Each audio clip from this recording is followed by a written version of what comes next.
والجمهور. إذا يطلق الإشارة يوسف العربي. يوسف العربي هو جول. جول يا العربي. 1-0 للمنتخب المغربي. فعل في مباراة الذهاب، يكرر نفس الإنجاز في مباراة العودة، ويخلي الأجواء هستيرية في مدرجات الملعب الكبير. ما أجمل العلم المغربي يرفرف هنا في المدرجات إذانا بانطلاقة المنتخب المغربي في المباراة. هذا ما كنا ننتظره، هدف يريح اللاعبين، هدف يطمئن الجمهور، هدف يخلي الفيرونار هادي، هو اللي كان متوتر منذ بداية المباراة. العربي على طريقته، هذه المرة في الجهة المعاكسة يا جوزيمار، خذ عندك في الشباك.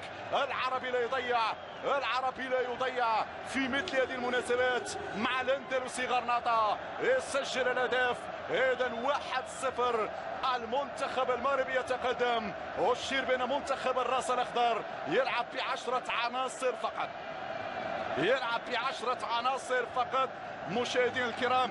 طبعا parce que son équipe devait s'imposer pour se qualifier pour cette CAN 2017. C'est déposé sur la tête de Youssef El Arabi. Dia s'est pris à contre-pied derrière. C'est impeccable. 2-0 pour le Maroc.